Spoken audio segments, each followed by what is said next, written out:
All right, next on the news at 5, we are following several major breaking news stories. Traffic on I-5 is moving again in Natomas after a grass fire shut it down for hours. Yeah, and I-80 was closed after a fast-moving fire in Vallejo threatens homes and a university.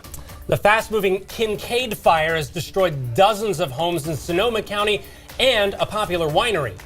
And we're talking about significant wind gusts in the area throughout the day today, and we are not out of the woods yet. Coming up, which parts of the viewing area could see even stronger winds overnight? You're watching the news at 5 on the ABC 10 Information Network. I'm Ananda Rochita. And I'm Brandon Rittiman. Lots of fires popping up suddenly today, including one in Natomas that closed I-5 in both directions between Sacramento and the airport. I-5 is reopened again just recently, but it was shut down for most of the afternoon. The grass fire raced across the highway and 3 cars caught fire there. Fortunately, the drivers of those cars were all able to run away unharmed. The highway, though, had to stay closed for hours while Sacramento Fire hauled water back and forth to put out hot spots there. And that's because there were no fire hydrants along this stretch of the road. The fire crews managed to stop this one before it spread to any buildings, but traffic was backed up for miles as troopers diverted people off of I-5. All right, and tracking the Kincaid Fire in Sonoma County, the latest update that we got from Cal Fire at about 4 o'clock today shows that the fire is now at 30,000 acres. 77 buildings have been destroyed. 31 of those are homes. 180,000 people forced to evacuate. Now we're going to go over to weather here. Tracy, we were talking about this yesterday. A lot of people impacted by the Kincade Fire were also impacted by the Tubbs Fire just 2 years ago in October as well. Yes, we had similar conditions for both events. We were talking about winds that were around 60 miles per hour, but some higher wind gusts closer to 90 to 100 miles per hour. It is almost as if we just pressed the repeat button. We were talking about a carbon copy when you start talking about the opportunity for sustained winds. Very strong gusty winds over a very long duration of time. So what's going on currently in Sacramento? 72 degrees, plenty of sunshine. Boy, take a look at the humidity, 10%. It is so dry outside. Winds out of the northeast at 18 miles per hour. So the winds will continue to be in our forecast overnight tonight. And for the foothills, it's going to be a huge story with the opportunity for winds gusting up to 50 miles per hour from later on tonight throughout much of the overnight. So from 72 in Sacramento to the mid-70s down in Stockton and Modesto, and some cold temperatures up in the Sierra with 36 in South Lake Tahoe and 39 degrees in Truckee. What a difference a day makes. We had a backdoor cold front come through. It has cooled us down to near seasonal highs. It's also dried us out as some drier air filtered in back behind the passage of that cold front. And again, something else came in with the passage of that cold front. That in tandem with a couple different low and high pressure systems, we had some pretty significant wind gusts today. Take a look. 49 mile per hour winds gusting in Sacramento, 64 in Fairfield, 44 in Stockton, 38 in Modesto. The opportunity for very significant winds remain in the forecast overnight tonight. So the red flag warning will also remain in the forecast overnight tonight, and it will expire Monday at 11 o'clock in the morning. The locations we're concerned about pretty much a very significant part of Northern California, through the foothills, through the valley, as well as the coastal mountain ranges. The opportunity for high fire development remains in the forecast. And let's revisit the Kincade Fire in parts of Sonoma and Lake counties. 30,000 acres burned, 10% containment, and the winds are still going to be gusty in this area throughout the evening as well as tonight. Coming up, we'll take a closer look at those foothill locations and go hour by hour and letting you know which parts overnight tonight you could see winds up to 50 to 60 miles per hour.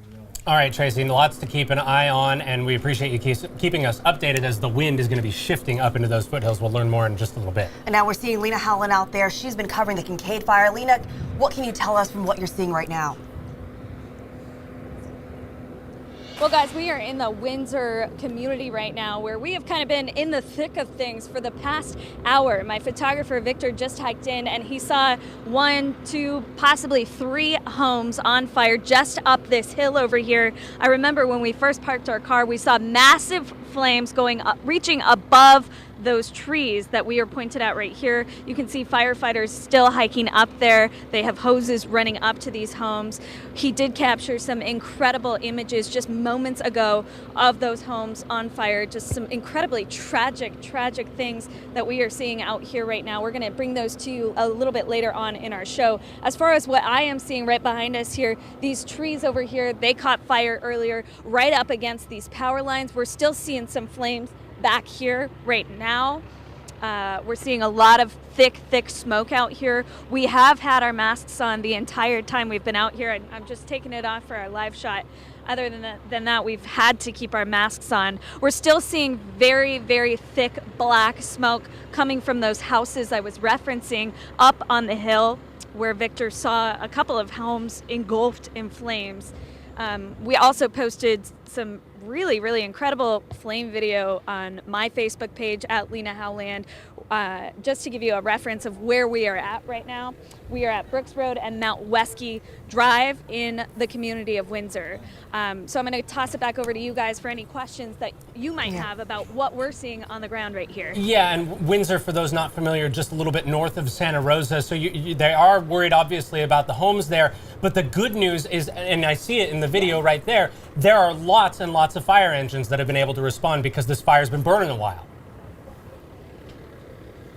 Yeah, and that's the good news. That is the good news. These fire engines did have time to get set up and to get staged in this community of Windsor. They are a little bit deeper into the community of Windsor, near the Foothill Community Park, which is where we're at earlier this afternoon. They were staged in more residential communities, just in case the Kincade Fire were to move down this hill where we are parked at into that thicker residential neighborhood. Right now, we're kind of up in the hills in Windsor.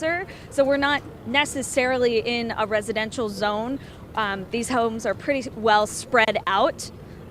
So that's just something to give you an idea of kind of what we're seeing in terms of resources. And this is where it becomes key to have done the work you need to do to make your home safe. Lena Howland, thank you very much. We appreciate you staying out there. Yeah, and the weather and fires aren't the only big news stories going on today.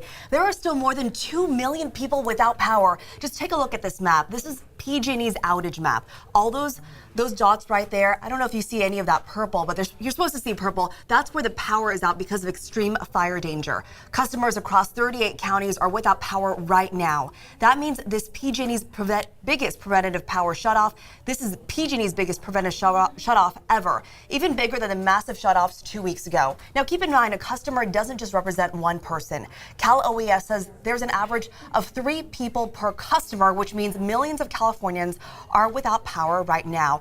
And I just want to kind of go off script a little bit here, Brandon, because I was listening to the PG&E news conference yesterday, and they were saying that even with these shutoffs, there may be another chance of possible shutoffs, which we might hear at 5:30 during that update. Tuesday and Wednesday. Exactly. Yeah, and I've seen counties warning people, hey, if you get the power switched back on, take that opportunity to recharge your stuff, because you may only have a narrow window of time to do it if you're lucky enough to have the power turned back on before then at all. Yeah, and that's what's scary about this as well.